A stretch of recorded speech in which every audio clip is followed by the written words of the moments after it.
Escolas americanas que proibiram a Bíblia por ser vulgar e violenta. No culto realizado na igreja Lagoinha, em Orlando, nos Estados Unidos, no último dia 4, o pastor André Valadão falou mais uma vez sobre os homossexuais, dizendo que Deus odeia o orgulho. Era uma clara alusão ao fato de estarmos no mês de orgulho LGBTQIA+. Sigla que inclui lésbicas, gays, bissexuais, transexuais e travestis. Também queers, intersexuais, assexuais e demais sexualidades e gênero. Ele citou trechos bíblicos para justificar seu discurso, mas o fez recorrendo a uma controversa tradução de modo a exagerar a ênfase. Vocês não sabem que os perversos não herdarão o reino de Deus? Eu amo essa frase, essa bela frase.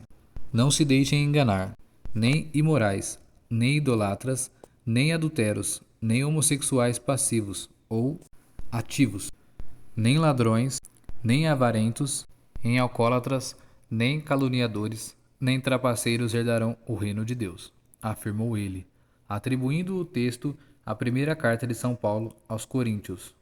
Vale ressaltar, está na Bíblia, também aquele que ousar trabalhar aos sábados deve ser morto por apedrejamento, o que parece correto que um homem venda sua filha como escrava. Abominação e morte. Professor na Universidade Presbiteriana Mackenzie, o historiador, teólogo e filósofo Gerson Leite de Moraes identificou, a pedido da repórter, as passagens bíblicas que a condenação à homossexualidade é mais clara. Parte intrigante tanto da Bíblia cristã quanto da Torá judaica. O Levítico é um livro provavelmente escrito no século 7 a.C. Aqui traz um conjunto de instruções morais, legais, sociais e rituais. O capítulo 18 é todo dedicado ao comportamento sexual. Um dos versículos enfatiza: não deitarás com um homem como se deita com uma mulher. Isso seria uma abominação. Ou seja, há um contexto no Antigo Testamento em que a ideia de perversão vai sendo construída, analisa Moraes. Um pouco mais adiante, no capítulo 20, que trata sobre as penas daquilo que deveriam ser consideradas crimes. A nova menção incisiva à homossexualidade. Quando um homem deita com um homem como se deita com uma mulher, o que ambos fizeram é uma abominação. Serão mortos. O sangue deles cairá sobre eles, diz o texto. Neste trecho, a coisa fica ainda pior, comenta o teólogo. Há a determinação da morte imediata, da violência extrema, como se aquilo precisasse ser de fato banido, se aquele comportamento precisasse ser retirado do meio daquele povo. Texto sagrado também, tanto do Antigo Testamento cristão como da Torá judaica. O livro de Deuteronômio traz tradicionalmente o que seriam as palavras ditas por Moisés antes da conquista de Canaã. Pesquisadores apontam que a forma atual é resultado de um texto originalmente feito no século 8 a.C., adaptado no século seguinte e formatado novamente no século 6 a.C. Ali há um trecho que parece até ser um embrião à ideia de que o menino veste azul e a menina veste rosa. Está no capítulo 22. Uma mulher não usará vestes de homem, um homem não se vestirá com o manto de uma mulher, pois quem quer que assim proceda é uma abominação para o Senhor teu Deus, afirma. No Novo Testamento, essa ideia persiste, declaradamente celibatário. Paulo mencionou o tema em sua primeira carta aos Coríntios, no capítulo 6, quando ele enumera todos aqueles que, injustos, não herdarão o reino de Deus. Ele cita os efeminados e os pederastas, na mesma lista que inclui devassos, idolatras, adulteros, ladrões, beberrões e outros tratados como escória. Paulo inclui a homossexualidade em um pacote de 1000 coisas ruins. Segundo ele, é a visão que ele tem a respeito de homossexualidade, pontua Moraes. O mesmo Paulo é autor da missiva aos Romanos, e nela está uma ideia que se tornou muito cara a religiosos conservadores, a de que não seria natural uma relação homoafetiva. Isso porque a carta, ao descrever como se chamados pagão, seriam pecaminosos aos olhos divinos. Diz que Deus nos entregou a paixão. Degradantes. As suas mulheres mudarão as relações naturais por relações contra a natureza. Os homens, igualmente, abandonando as relações naturais com a mulher, inflamaram-se de desejos uns pelos outros, cometendo a infâmia de homem com homem e recebendo em sua pessoa o justo salário do seu desregramento. Ele descreve essa questão como se fosse abandonar uma questão natural e diz que é um erro e que há uma condenação também neste sentido, descreve Moraes. Algumas escolas americanas proibiram a Bíblia por ser vulgar e violenta. Um distrito escolar no estado americano de Utah removeu a Bíblia das escolas primárias e secundárias por conter vulgaridade e violência. A mudança aconteceu após uma reclamação de um pai. Ele defendeu que a Bíblia contém material inadequado para crianças.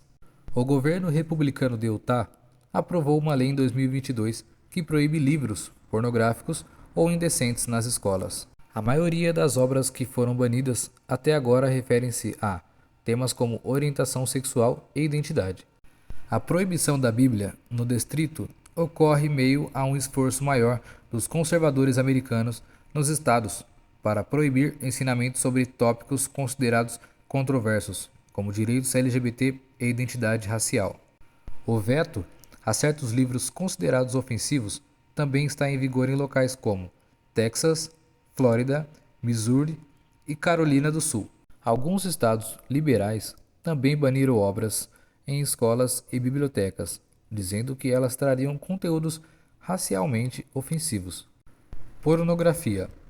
A decisão em Utah foi tomada esta semana pelo Distrito Escolar de Davis, ao norte de Salt Lake City, após uma reclamação apresentada em dezembro de 2022. As autoridades dizem: já removemos as 7 ou 8 cópias da Bíblia que eram mantidas no local. Elas ponderaram que o texto nunca fez parte do currículo dos alunos. O comitê não detalhou os motivos da decisão ou quais passagens continham vulgaridade ou violência. De acordo com o jornal Salt Lake Tribune, o pai que reclamou disse que a Bíblia não traz valores sérios para os menores de idade, porque é pornográfica, de acordo com as novas definições, referindo-se à Lei de Proibição de Livros aprovada em 2022. Ken Ivory, autor da lei de 2022, em voga no estado de Utah, já havia classificado o pedido de remoção da Bíblia como uma zombaria, mas mudou de rumo esta semana depois de classificá-la como uma leitura desafiadora para crianças mais novas. Tradicionalmente, na América, a Bíblia é melhor ensinada e compreendida em casa e em família, escreveu ele no Facebook. A decisão do distrito determinou que o conteúdo da Bíblia não viola a lei de 2022, mas inclui vulgaridade ou violência inadequada para estudantes mais jovens.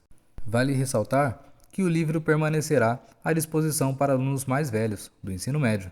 O distrito de Utah não é o primeiro a remover a Bíblia das prateleiras e escolas de bibliotecas. O distrito de Utah não é o primeiro a remover Bíblia das prateleiras e escolas e bibliotecas. No ano passado, um distrito escolar do Texas retirou a Bíblia após reclamações de indivíduos que se opunham aos esforços dos conservadores para banir algumas obras. No mês de maio, os alunos do Kansas também solicitaram a remoção da Bíblia da biblioteca da escola onde estudam. É importante notar que as escolas públicas nos Estados Unidos são instituições governamentais e devem respeitar a separação entre igrejas e Estado. Portanto, não é permitido que a Bíblia ou qualquer outro texto religioso seja promovido ou imposto como uma crença religiosa oficial nas escolas públicas. Apesar disso, os estudantes têm o direito de trazerem consigo a Bíblia ou outros textos religiosos para a escola e lerem durante seu tempo livre, como parte de atividade extracurriculares ou em grupos de estudo religiosos reconhecidos, desde que não interfiram com atividades acadêmicas regulares. A decisão seguiu uma lei estadual de 2022 que exige a inclusão dos pais nas decisões sobre material sensível. Um comitê do governo de Utah decidiu que a Bíblia contém elementos vulgares ou violentos, que não são apropriados para alunos mais jovens.